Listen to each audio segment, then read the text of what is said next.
Hello, and yeah, this is going to be, I guess, a reaction, but more of like a commentary maybe for Miraculous Tales, no, Tales, Ladybug, Season 5, Episode 12, called Perfection. And if you've seen the redirect, you'll know that this is not the first time I'm watching this. I recorded the episode yesterday, and then when I did the right before I was gonna do the redirect, I was gonna, you know what? I'm gonna look at the reaction, and the file was corrupted. So it's like, okay, that reaction was corrupted. Particularly the audio, like the recording, the audio was completely fucked the entire way. And then after around 40% of the video, it just closes. So something happened. Even though when I looked at the dashboard, during it, I did not see anything wrong, but oh well. And I mean, I guess it was a good thing it happened during this episode, because I actually really liked the beginning part of this episode. Let's just go right into it. I can talk while this is going. I really liked the beginning part, and also watched it in English. So now I'll be watching it in French, because Kitty15 told me that, you know what, there's a French version of this. So, and maybe I should pay a little bit more attention to this episode, because apparently it has importance for the future. So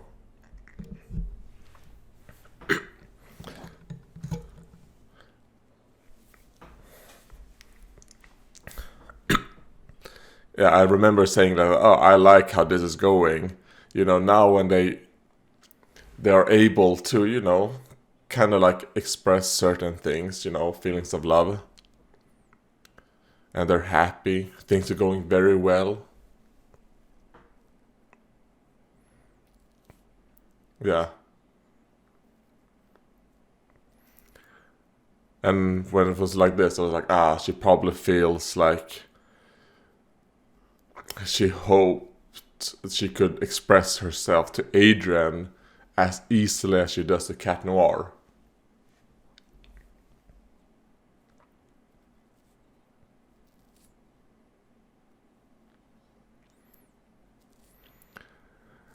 And I mean, I will say I did not expect the fact that the reason why Kagami is calling Marinette all the time is because of, I thought it actually had to do with what Marinette is afraid of.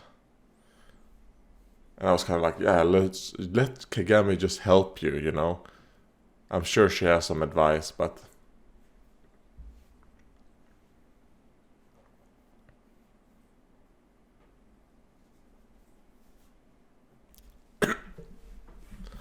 just tell him.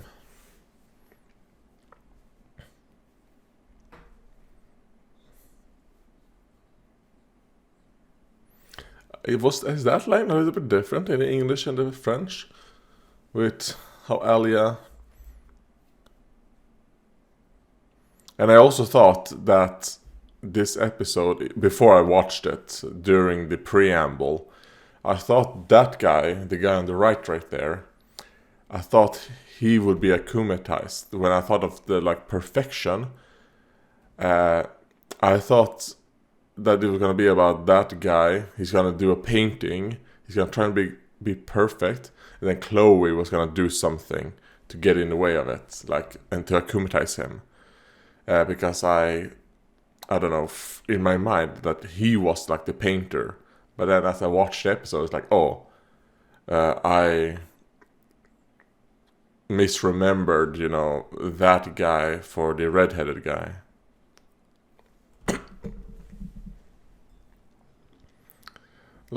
Fuck you, Chloe.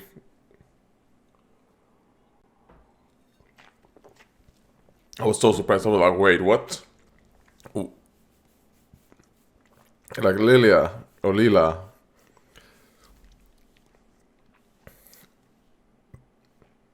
And then when I saw this, I was like, oh wait, is she gonna get akumatized now? After Chloe said, oh Lila, you are now my best friend. And the way the close friend reacted, I was like, oh, alright.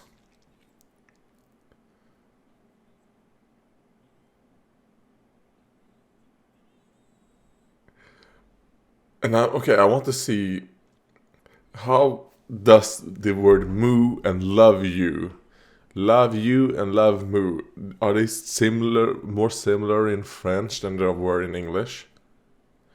Because in the English one, it felt very weird. Like, I felt like, oh god, those poor dubbers. They probably didn't have much to work with. So it felt very awkward. And not in a good way.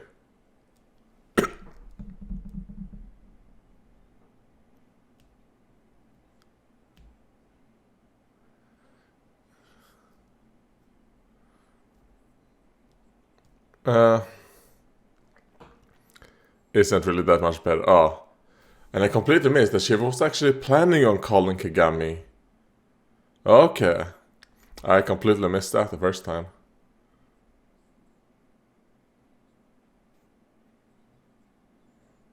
And I also missed that he showed it to Luca. What the fuck?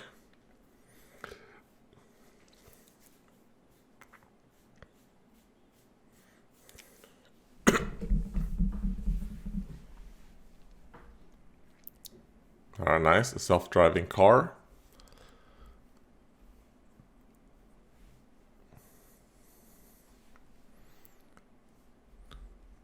And I also was kind of like, the animation in this episode, I both like it and dislike it. I feel like maybe the color balance to me, in certain, like, I don't know, it feels weird, but I like it, in a sense.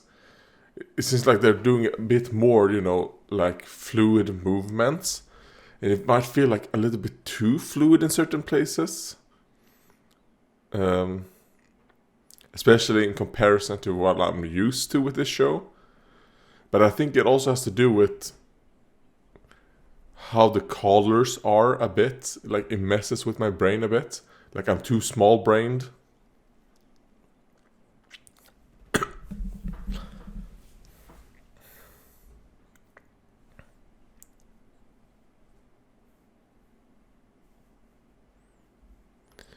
I mean, I guess it's a good thing I watched this in English first. I kind of remember from yesterday some of the things she said.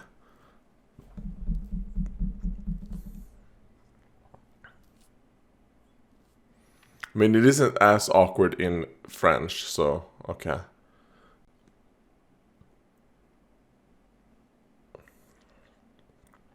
And I was kind of like, oh, poor Kagami. She's gonna hear the boy she loves sing a love song for Marinette. And then I was kind of like, oh wait, even more. Poor Luca, he's partaking in it. And he kind of shows how good people, I guess, Kagami and Luca are, you know. Yeah, sure, they have those feelings. But I think because of that, they're like, you know, I do love you and I want the best for you. So, you know what? I'm gonna be like, I want to say third wheel, but I don't think that is right. I don't know, like, what is that called? Like a helper? Whatever. Because I just want you to be happy, you know, and if this is what you actually want, then, you know, that's what you want. You cannot force people to be in love with you. So, I'm just gonna be a good friend.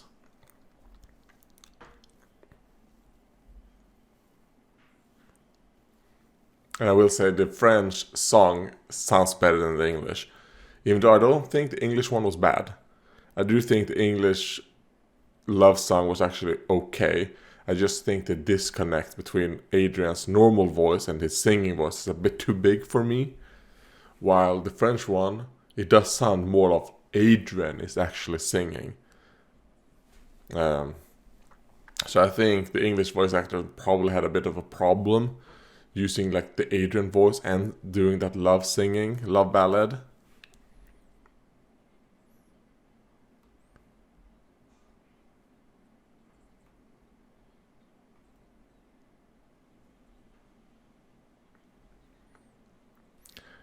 So up to this point, I'm like, man, I love this episode. This episode is amazing. I really hope no one get akumatized. Because I love this type of drama that's happening here. Kagami, in my mind, but I was thinking like, Kagami, she also has kind of like a help thing. That's what I was thinking. Like, she wants to help Marinette and Adrian, and she's like, okay, that didn't work. That didn't work.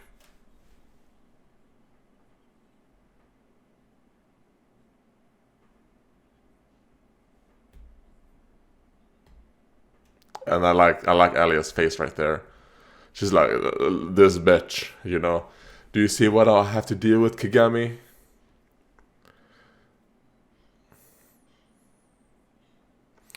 I was like, wait, don't talk about Ladybug now. Like, even if Kagami went up, it's not safe.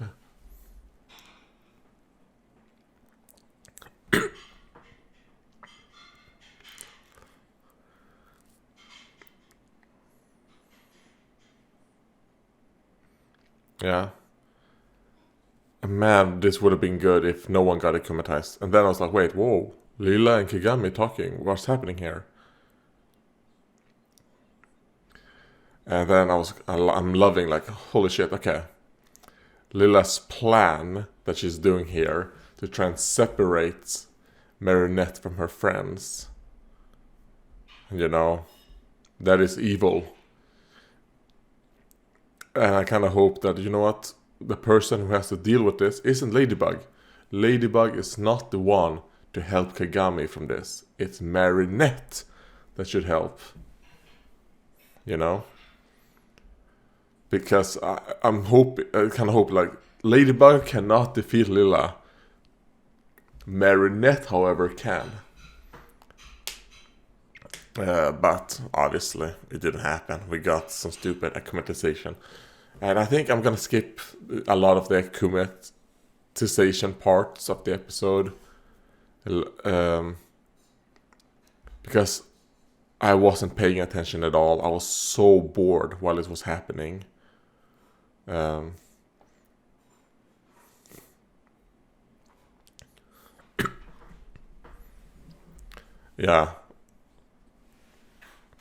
Let's skip a little bit. So it's kind of like, yeah, Kagami, you know what the plan is. And I was so in my mind, oh, please Kagami, do not falter. Because it's not gonna help. But she was too, sad.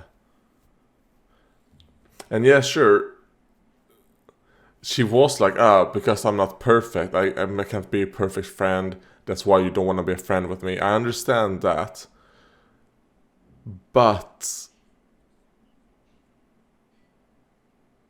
and I guess, all the flashbacks she was having when she was in her akumatization form.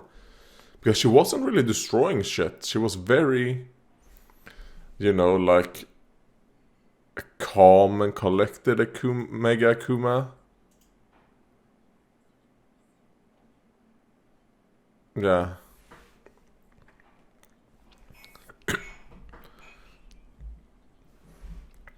And then it's kind of like, why the fuck are you guys so close to this? You're stupid.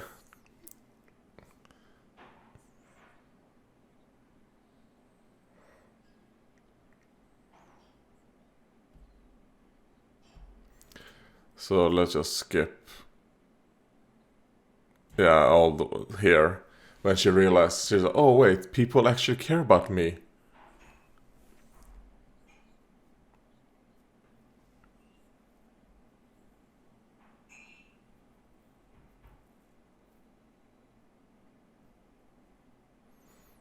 And she's like, oh god, she's about to die. Save her.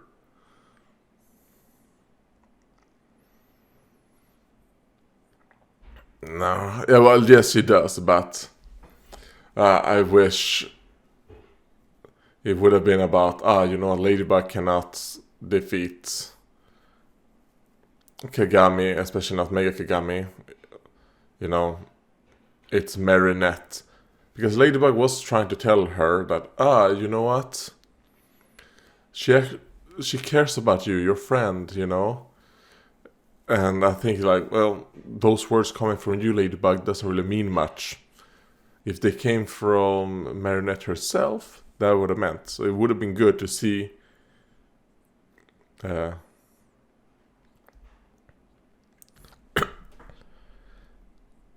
yeah, kind of like, oh, good job, you opened up now.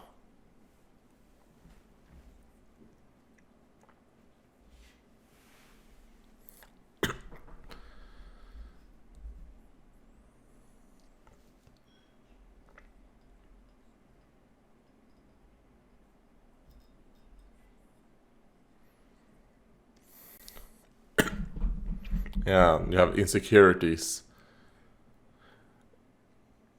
Yeah, and I like her freckles, Kagami's freckles. I like how pronounced they are, while Marinette's freckles are a lot more, what's called... You can see some of them. They're a lot more, not hidden, what's called? The opposite of pronounced. They're very... Oh no, the word is in my mind. And I said it yesterday. Yeah,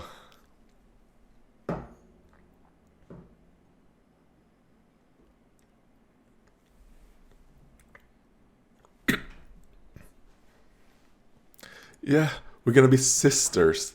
Because she's kind of like, I know my plan failed. And I know that, you know, you're best friends now with Marinette as well.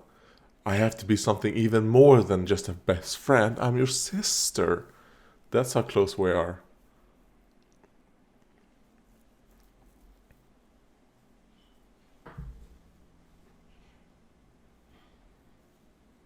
Like, you fucking bitch, you destroyed my screen.